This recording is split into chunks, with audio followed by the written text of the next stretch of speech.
E-Classroom, sponsored by রাষ্ট্রীয় মাধ্যমিক শিক্ষা অভিযান, ত্রিপুরা রাজ্য মিশন। মাধ্যমিক স্তরের শিক্ষার গুণগত মানকে সুনিশ্চিত করার লক্ষ্যে রাষ্ট্রীয় মাধ্যমিক শিক্ষা অভিযান, ত্রিপুরা রাজ্য মিশন কর্মরত মাধ্যমিক স্তরের শিক্ষক ও বিদ্যালয় প্রধানদের প্রশিক্ষণ, বিজ্ঞান শিক্ষণ সামগ্রী প্রদান, ছাত্রীদের আত্মরক্ষামূলক প্রশিক্ষণ, মেধায় পিছিয়ে পড়া ছাত্রছাত্রীদের বিশেষ শিক্ষাদান, প্রতিবন্ধীদের জন্য অনুদান, রাজ্যে কলা উৎসব আয়োজন সহ অন্যান্য কর্মসূচি রূপায়ণ করছে। জানেন কি, বিদ্যালয় ছুট সারা দেশের একটি জ্বলন্ত সমস্যা। এই সমস্যা সমাধানে রাষ্ট্রীয় মাধ্যমিক শিক্ষা অভিযানের উদ্যোগে আগামী 1 জানুয়ারি থেকে সপ্তাহব্যাপী বিদ্যালয় ফিরে চলো কর্মসূচি গ্রহণ করা হয়েছে। 14 থেকে 16 বছর বয়সী সমস্ত ছেলে মেয়েদের মাধ্যমিক শিক্ষা সম্পূর্ণ করার জন্য আপনারা সবাই এগিয়ে আসুন। মাঝপথে যারা লেখাপড়া ছেড়ে দিয়েছো বন্ধুরা, তোমরা বিদ্যালয়ে আবার ফিরে এসো। রাষ্ট্রীয় মাধ্যমিক শিক্ষা অভিযান।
Hello student. Hello sir.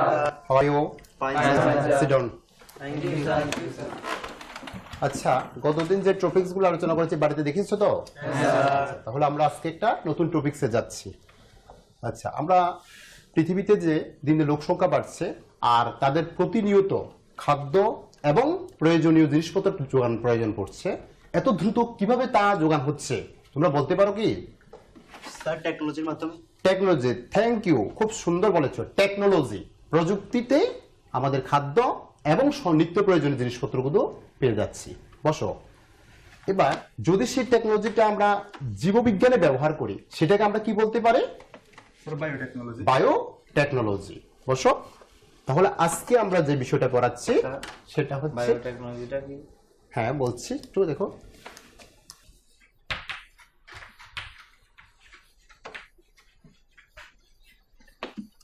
Biotechnology, বায়ু বলতে আমরা বুঝি জীবন, আর টেকনোলজি বলতে বুঝি প্রযুক্তি।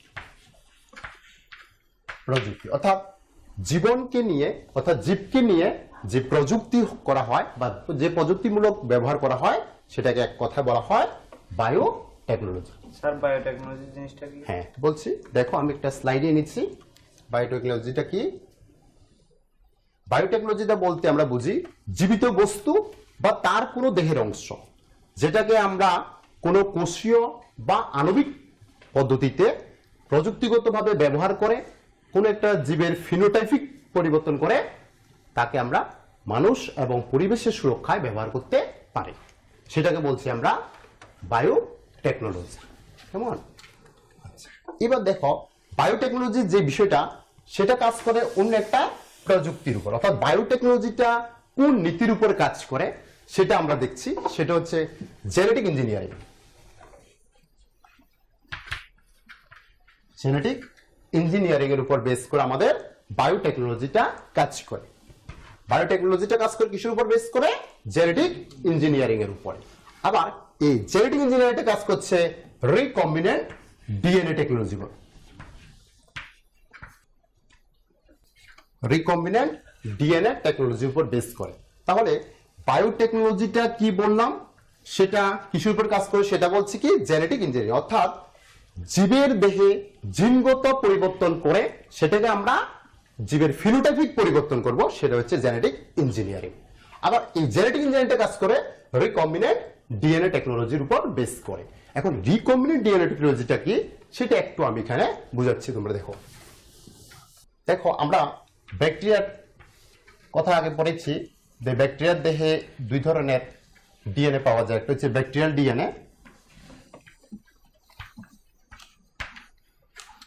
ডিএনএ আর একটা পাচ্ছি প্লাজমিড।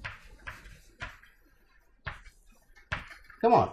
এবার এই প্লাজমিডটাকে আমরা রিকম্বিনেন্ট ডিএনএ টেকনোলজি ব্যবহার করছি। কিভাবে? ধরো আমাদের একটা কোনো সেল, কোনো কোষ, কেমন, যেটাকে আমরা সেখান থেকে ডিএনএটা এনে, ধরো সেটা আমাদের ডিএনএ, কেমন, সেটা হচ্ছে হিউম্যান ডিএনএ ধরলাম, সেই অংশটা এনে এই যে ব্যাকটেরিয়াল প্লাজমিড তার সঙ্গে আমরা রিকম্বিনেট করছি, মানে সংযুক্ত করছি। এইখান থেকে ডিএনএটা এনে তার একটা অংশকে আমরা সংযুক্ত করছি, কেমন, সংযুক্ত করে সেটাকে আমরা আমাদের কাঙ্ক্ষিত যে বৈশিষ্ট্যটা তৈরি করা সেটাতে ব্যবহার করতে পারছি। দেখো, তখন এইটাকেই বলছি আমরা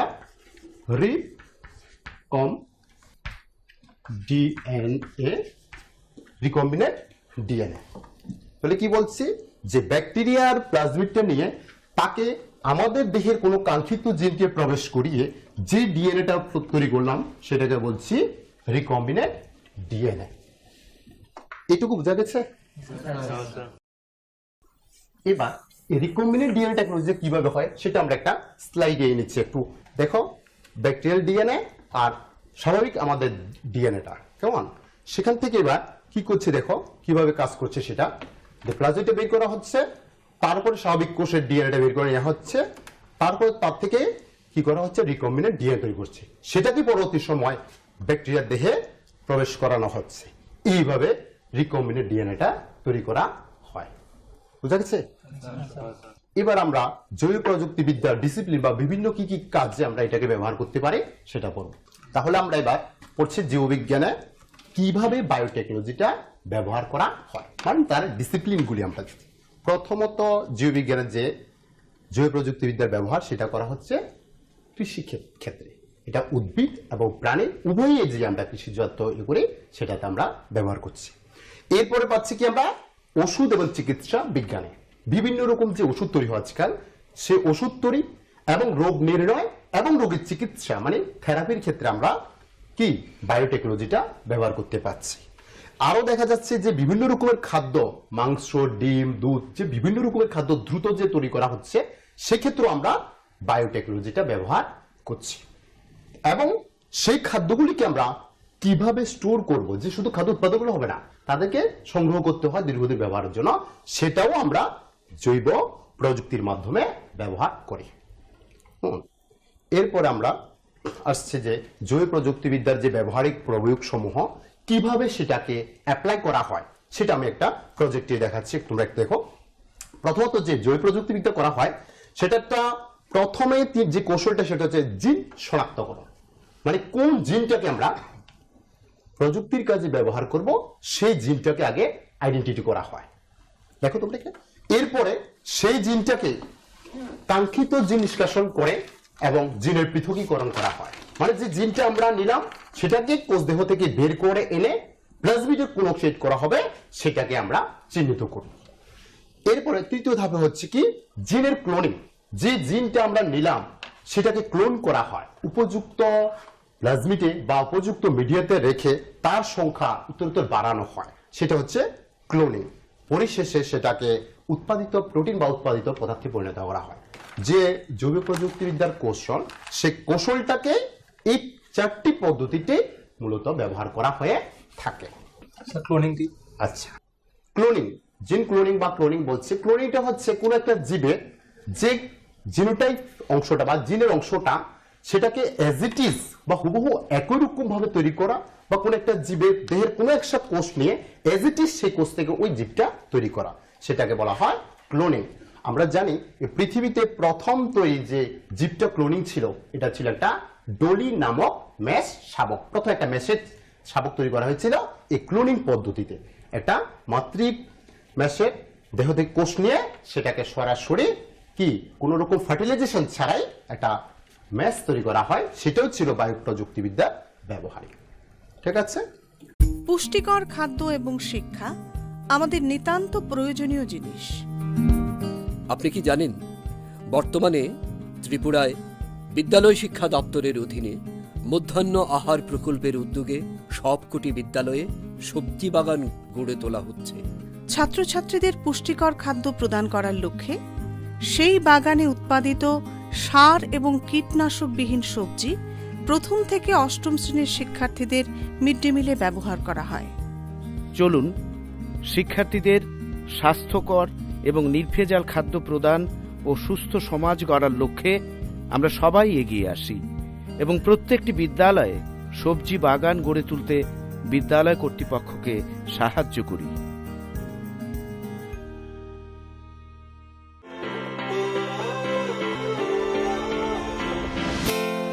এবার যে টাইপস অফ বায়োটেকনোলজি, বায়োটেকনোলজিটা যে কোন কোন ক্ষেত্রে যে ব্যবহার, প্রকৃতি, তার ধরন, তার উপর বেস করে আমাদের বায়োটেকনোলজিটার যে ভাগগুলো কি কি দেখছি। দেখো, প্রথমত যেটা হচ্ছে কি প্রোডাকশন অফ কেমিক্যালস, আমাদের যে বিভিন্ন রকম নিত্য প্রয়োজনীয় জিনিসপত্র বা বিভিন্ন রকম যে ওষুধপত্র সবগুলো কিন্তু যে বায়োটেকনোলজি এখন ঢুকে গেছে সব জায়গাতে। কেমন? সেকেন্ড হচ্ছে যে এগ্রিকালচারাল ডেভেলপমেন্ট, যে কৃষি ক্ষেত্রে সবচেয়ে বেশি যে ব্যবহারটা হচ্ছে সেটা হচ্ছে কৃষি ক্ষেত্রে। এটা উদ্ভিদ এবং প্রাণী হাই ইল্ডিং ভ্যারাইটি তৈরিতে, বিভিন্ন ফল বা মাংস টাংস পাওয়ার ক্ষেত্রে, সেক্ষেত্রে এখন প্রচুর পরিমাণে আমাদের বায়োটেকনোলজি এড করা হয়েছে। এরপর হচ্ছে প্রোডাকশন অফ দ্য ফুয়েল, মানে জ্বালানি, জৈব জ্বালানি বলা হয়। আমরা বায়োডিজেল পাচ্ছি, আমরা পাচ্ছি এবং বিভিন্ন রকম জ্বালানি। আমি একটা ইনফরমেশন দিতে চাই তোমাদের, যে ভারতে যে অপরিশোধিত পেট্রোলটা আনা হয়, পরিশোধন করে বায়োটেকনোলজিতে ইথার তৈরি করে পেট্রোলের সাথে এড করা হয়, সেই পেট্রোলটা বাজারজাত করা, অর্থাৎ এই ইথারটাই বায়োটেকনোলজিতে তৈরি। এরপরে করা হচ্ছে কি ইমিউনোলজি, মানে অনাক্রম্যতা, যে বিভিন্ন রোগের জন্য প্রতিষেধক তৈরি করা হয়। যে আমরা জানি কি OPV, oral polio vaccine, DPT, diphtheria, pertussis, tetanus জি ভ্যাকসিন, টিডি ভ্যাকসিন, এই নবজাত শিশুদের বা অন্যান্য বিভিন্ন বয়সে যে বুস্টার ডোজ দেওয়া হয়, সেই ক্ষেত্রেও বায়োটেকনোলজির মাধ্যমে এটা প্রস্তুত করা হয়ে থাকে।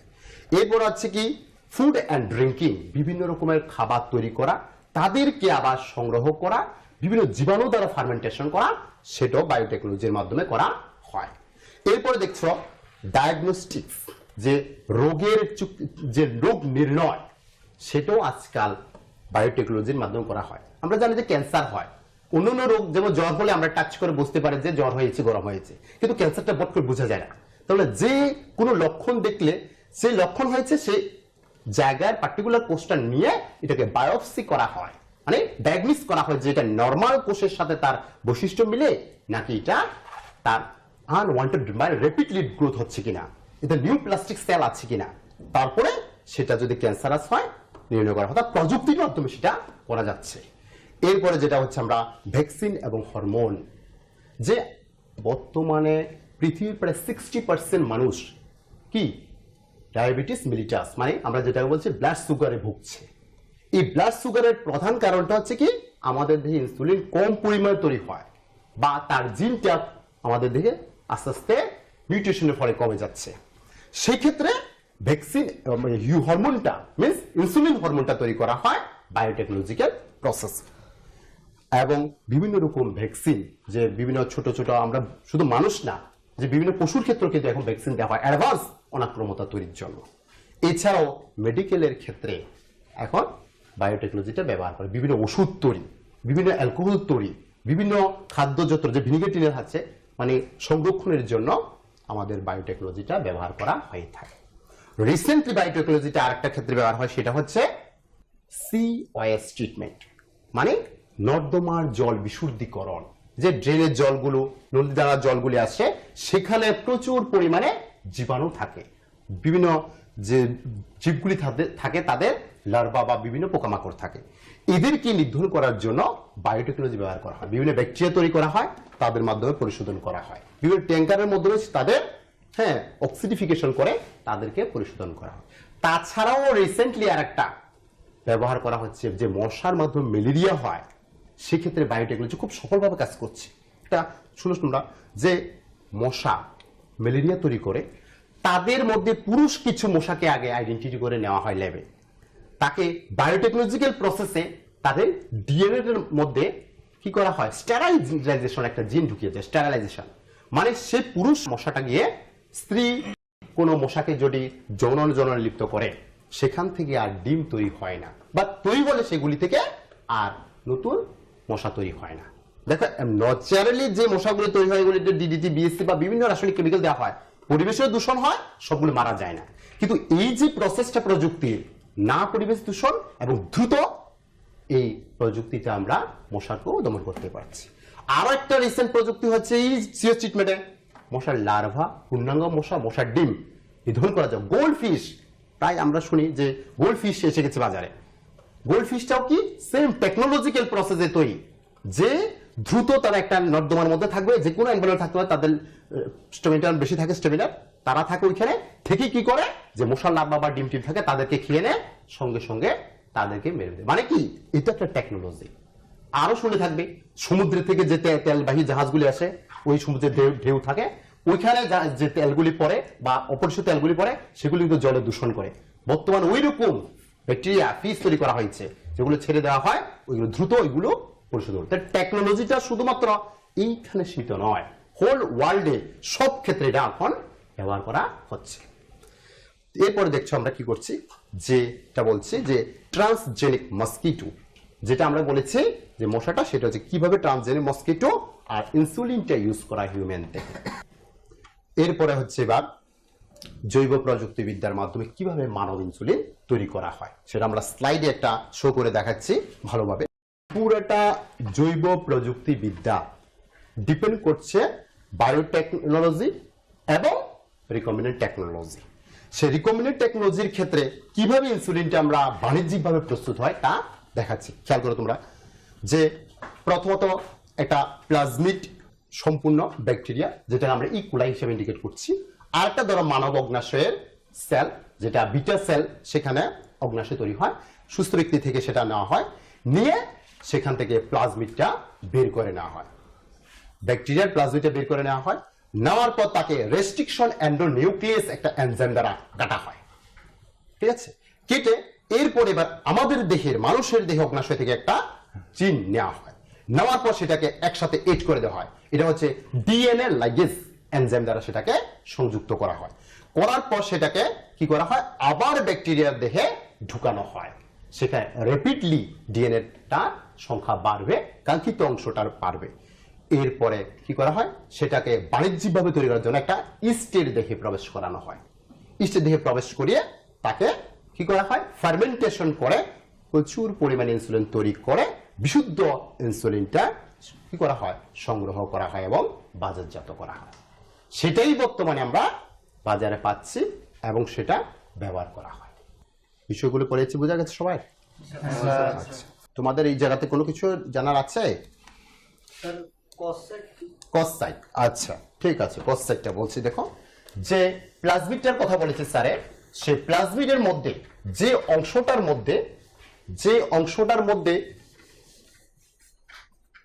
প্লাজমিডের যে অংশটার মধ্যে কাঙ্ক্ষিত ডিএনএটা যুক্ত হয়েছে, এটা হচ্ছে প্লাজমিড,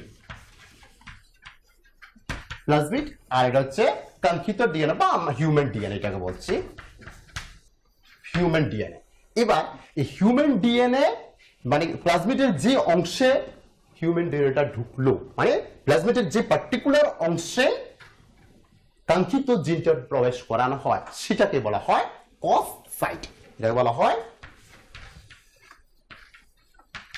কস সাইট, মানে প্লাজমিডের যে অংশে রেস্ট্রিকশন এন্ডোনিউক্লিয়াস এনজাইম দ্বারা কেটে হিউম্যান জিনটা ঢুকানো হয়, সেটাকে বলা হয় কস সাইট।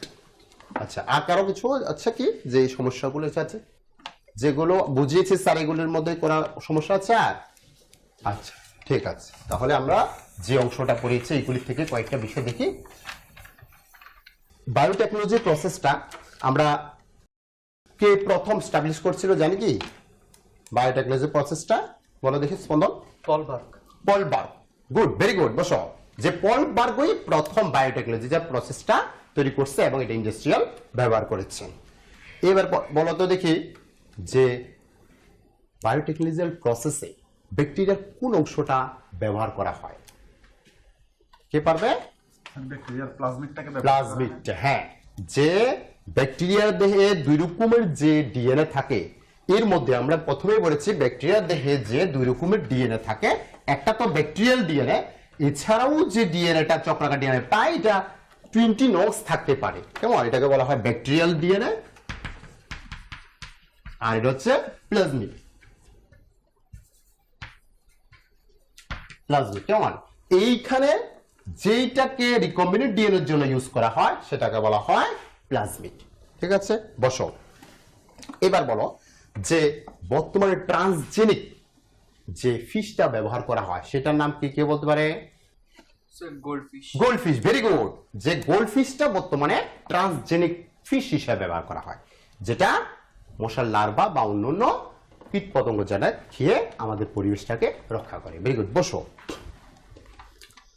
আচ্ছা, তাহলে আমরা কালকের জন্য কিছু কাজ দিচ্ছি, তোমরা লিখে নাও, এগুলো বাড়িতে করে আনো। প্রথমে লেখো বায়োটেকনোলজি কি, তা কোন নীতির উপর কাজ করে? বায়োটেকনোলজির বিভিন্ন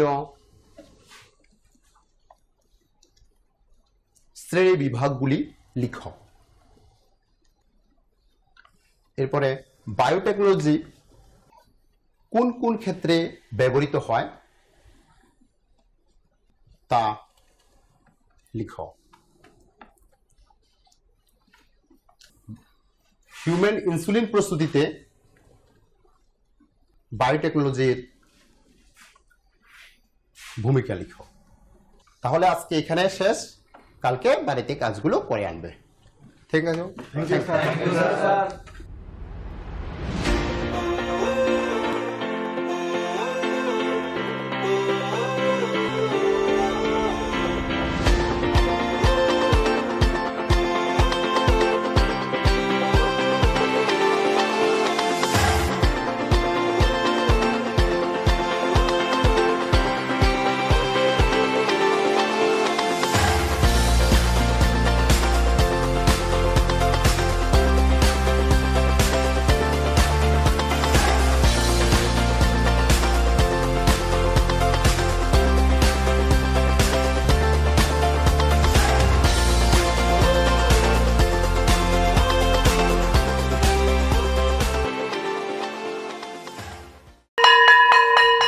ড্রপ আউটের ঘুচিয়ে ক্ষত, স্কুলে পড়ুয়ার বাড়ছে ভিড়, সর্বশিক্ষা মিড ডে মিলে স্কুল সকলের আশার নীড়।